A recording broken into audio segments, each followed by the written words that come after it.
Well, I just dropped my daughter off. Um, and to be transparent, I tried to record this video earlier and the recording did not take. So, trying to do it again. Um, my thing, and I got some notes here. My thing about dropping my daughter off really is how quiet it gets. And you don't talk about the quietness after you drop your child off at your um, ex-wife's place, right? Coming from a single dad perspective, a lot of things are discussed when you're a single mom and it's out there and it's relevant and you get on Instagram, TikTok, everything else that kind of highlights that. But as a single dad, it doesn't get mentioned enough because you don't have as often a lot of times. And I miss that. So it's quiet. Um, there's a feeling that comes with it that I've mentioned before. Probably I've mentioned to other people. I've mentioned probably online. Of just the loneliness, the emptiness. You know, I leave her stuff out a lot for a couple days just to have it there in the background. Her almost being age, she does a good job doing things on her own, being pretty self-sufficient, picking up after herself. Um, but just slowing down and enjoying that and by their little, there's a lot of things that I think back with her that I used to do that I wouldn't think I missed that I really do definitely miss now. Um, the feeling of loneliness, the empty house, it's probably exacerbated due to the fact of the date of my stem cell transplant and the surgery, which is next week, coming closer of, you know, the days always seemed longer and the months and the years seemed to go.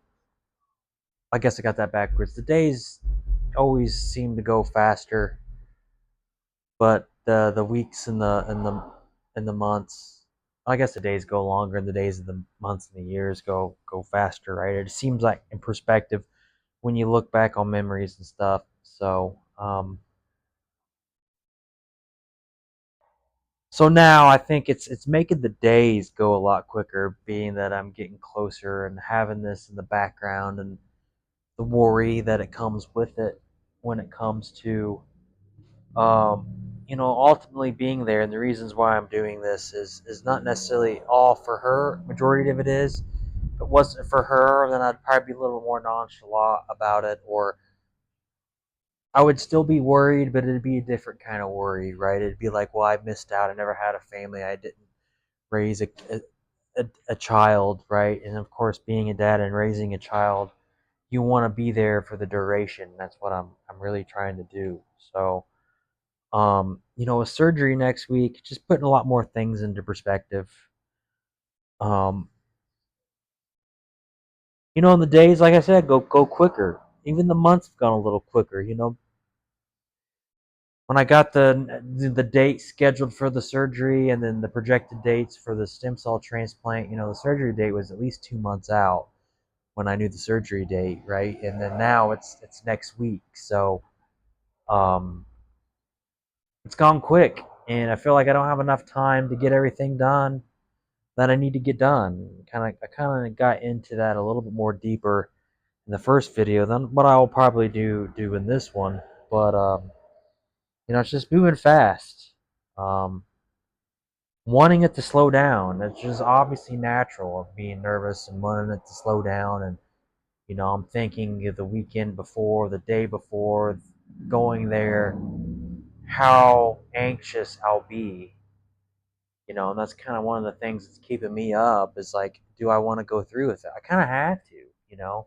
Eventually I have to, and why not do it now and man up and get it out of the way than waiting a year, 2 years, 3 years for things to progress, your spleen to get bigger, for the myelofibrosis to move from low grade, where I'm pretty much asymptomatic, to being more symptomatic outside of maybe, being anemic and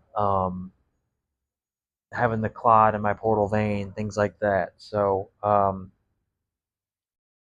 it's keeping me up at night, I would say. Here the last couple nights more than anything. Um, my mortality, my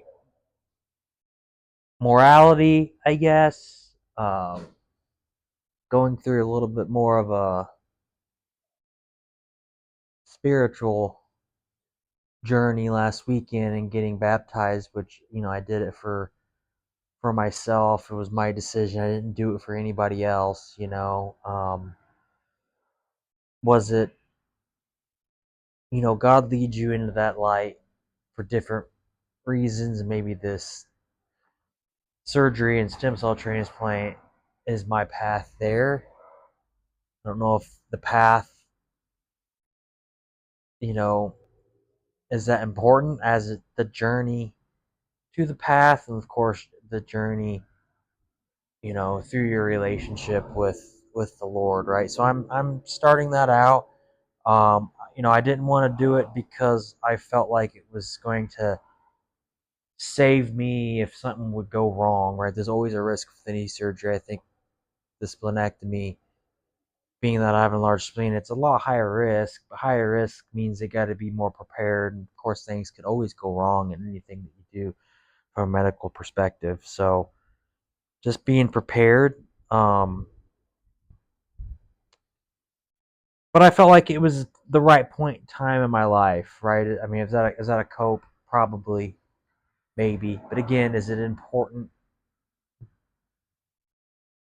that you did it for a certain reason, or is it the more important thing that you did it because you wanted to change, or you've changed throughout your life, right? Maybe that's the biggest case. So of course, when I'm thinking at night, I'm thinking, what could go wrong, but I'm trying to think of just being strong, showing up, manning up, grabbing life by the horns, and getting it over with, essentially, right? I mean, essentially doing the things in my control and then putting the control into somebody else's hands, and knowing that I have good surgeons, nurses, anesthesiologists, everybody to be in that room. It's definitely going to be a different perspective, right? I've been into I wouldn't say ORs, surgical rooms, or anything like that necessarily, for like endoscopies and colonoscopies. So it's definitely going to be an experience that not everybody goes through, and I hope nobody has to experience it. But again, so you watch this video and you're going through something like this, similar, a lot on your mind, leave a like, leave a comment, ask a question. Don't have to subscribe if you don't want to. It's not a big deal. And the anxiety that comes with it, of course, laying in bed, I've been close. I wouldn't say I don't really get full on panic attacks. Now that could change the day of, but I've never been a person that gets a panic attack. But you just gotta know why you're doing it for, and then just prepping, being ready, mentally, physically ready, and jumping into it. Um, take it one day at a time, recovery one day at a time. Enjoying the little things like sitting out in the garage, watching the traffic, enjoying the sun, the times with your significant other or your family or your friends, right? Just enjoying those times is what's critical. It definitely puts things in a bigger perspective. Why I'm doing this early, I could 100% feel fine.